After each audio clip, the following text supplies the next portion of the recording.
Hello po mga kababayan, kamusta po kayo? Sana po nasa maayos po kayong kalagayan. Si Kamanong po, samahan niyo po ang inyong lingkod. At tayo po yung magkomentuhan dito po sa Tambayan mga kabayan. Mag-umpisa na po tayo. Komentuhan po natin ito pong ombudsman si Boying, ibang klase po. Sa dami na po na kinasuhan at kakasuhan, lalong-lalo po sa mga sinasabing mga kaalyado ng Duterte at sa mga Duterte, isang damukal na po ang kakasuhan. Pero pagdating po sa administrasyon, lalo-lalo po sa pangunguna ng Pangulo, ng anak, at kay tambaluslos na tinatawag ng Vice President, ay hirap na hirap pong makakuha daw at hirap na hirap kumuha ng tutulong daw para makasuhan ang mga ito. Nakita nyo po, hindi po ba selective? Halatadong halatado kaya Boying. Parang walang iniwan sa anak mo. Nung mahulihan ng damo, wala pang 3 buwan, nakalaya na. Hindi kaya ganun na nangyayari? Protektado po yata ni Boying ang mga magnanakaw. Napakaraming ninakaw. Protektado yata. Di umano! Pakinggan po natin itong balita at panurin. Grand case kung ituring ni Ombudsman Boying Remulla ang inihahanda nitong kaso para sa dating House Speaker na si Martin Romualdez. Bukod pa rito, niluluto rin umano ng Ombudsman ang isang money laundering case laban sa mambabatas. Gayun din ang pinakamalaking kaso na anya ay conspiracy to defraud the Treasury na sa ngayon ay wala pang eksaktong detalye. Sa kabila ng mga ito, inihayag niyang pahirapan ang pag-usad ng investigasyon dahil ayaw umanong makipagtulungan ng House Committee on Appropriations sa pagbibigay nito ng mga record. Manatiling nakatutok sa... Grabe, no? Grabe, niluluto na raw niya. At napakaraming kaso ay kakaso kay Tambaluslos. Pero, wala po siyang makuha na ebidensya at magpapatotoo rito. Dahil hirap na hirap daw po siyang makakuha diyan sa Kongreso, mga kababayan. Unbelievable. Eh di wala rin say-say yung sinasabi mo. Ibinabalita mo lang, nakakasuhan mo rin si Tambaluslos, pero hindi pa sapat yung mga ebidensya mo. Dahil wala ka pang nakukuha. Unbelievable. Ano yon? Lukuhan? Pagdating sa administrasyon at mga kaalyado nyo? At kaya ka ba dyan nilagay, Boying, para proteksyonan mo silang lahat? Nagtatanong lang po. Hindi naman po pwedeng masama magtanong. Hindi naman masama magtanong. Kaya ka pala nilagay dyan, di umano, para protektahan mo silang lahat? Lahat ng mga kaalyado? Malinis! At napakahirap kumuha ng ebidensya sa kanila at ang hinihingi mo sa kanila, hindi nila maibigay. Kaya napakahirap gumawa ng kaso sa kanila. Pero, pagdating sa mga Duterte at mga kaalyado nito, mga supporters nito, hindi ka nahihirapang magkaso? Kumpleto agad ang ebidensya mo? Unbelievable! Ibang klase ka, Boying. Kaya ka pala pilit na pilit nilagay dyan, di umano. Protection ka pala nila, di umano. Unbelievable. Napakarami mo na kinasuhan. Pinakakasuhan mo na sa Sandigang Bayan. Inuubos mo na ang mga kaalyado. Di po ba lalong-lalo po ang mga majority sa Senado? Inuubos mo na nga di umano Ilan na po dyan na nakahilera na may kaso, nakasasampahan ng kaso? Si Senator Marcoleta, pati yung kontribusyon, yung donate sa kanya, kinasuhan mo. Kasama yung dating congressman na hawak yung 18 Marines. Kinasuhan mo rin. Sino pa? Si Bongo, malapit na rin ipatapon yata sa ICC. Si Bato, wanted na. Ginawa nyo ng wanted. Si Escudero, Villanueva, Estrada Jinggoy, si Robin Hood. Hindi po ba? Si Robin Hood, meron na rin po nakaabang na kaso. At napakarami nyo na kinasuhan. Pati nga si Chubby Chingson. Hindi po ba? Napakadali niyong kasuhan ng rebellion. Di po ba? Tapos, kinasuhan nyo na rin, pinahuli nyo na rin si nakapagpiyasa lang.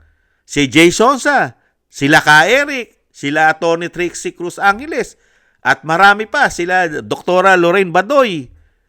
Di po ba? Napakarami pa. Pati mga vlogger, kinakasuhan ng gobyerno, libel. Pero pagdating sa mga kaalyado na administrasyon, napakahirap makahanap, makalikom na ebidensya. Selective yata tayo. Wala talaga palang makukulong at walang makakasuhan ng mga congressman. Doon pala napakarami, kung saan po napakarami ng mga buhaya, kaya nga tinatawag ni Congressman Kiko Barsaga na mga crocs, mga crocodile farm, mga crocs farm. Hindi po ba? Ang House of Representatives, napakarami daw po dyan magnanakaw. Ayon po kay Kiko Barsaga. At pinatotohanan naman po yan ni Leandro Libiste dahil nakakuha siya ng kopya ng Cabral Files. Hindi po ba? Ang dami. Magpapatotoo. Nandiyan si Libiste, may hawak ng mga files. Hindi ka makalikom ng mga ebidensya sa mga politiko, sa mga congressman. Ang nakuhanan mo lang na ebidensya, ito sila Marcoleta, sila Bato sa ICC, si Go, sila Estrada, Villanueva, Escudero, Robin Hood, ang bihira. Ibang klase ka, nakakatika ng ulo, Boying, matanda ka na, may sakit ka na rin. Hindi mo ba marami ka ng sakit, Boying? Maiksi na ang buhay natin. Hindi nakapagpapahaba ng buhay ang ginagawa mo yata. Nagtatanong lang po.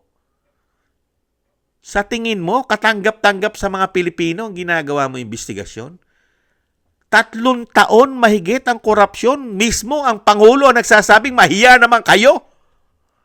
Dahil mismo ang Pangulo ay involved sa korupsyon dahil siya ay pumipirman ng budget ng GAA at pinatunayan yan ng Korte Suprema na maling-mali na ilagay ang pondo ng bansa. Saan? Sa mga unprogrammed appropriation na pinaghati-hatian po yata ng mga politiko na dala sa flood control at kung ano-ano po pagkakakitaan nila para maisilid sa maleta. Hindi kaya? Wala kang ebidensya? Lalo-lalo kay Martin, siya ang speaker ng 19th Congress. Unbelievable.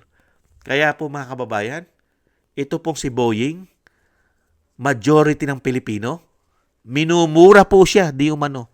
Mapapamura ka na lang, di umano. Baka po pati mga OFW, pagka ganitong klaseng ombudsman meron ng bansa, masyado selective. Hindi kaya? Ibang klase ka, Boying.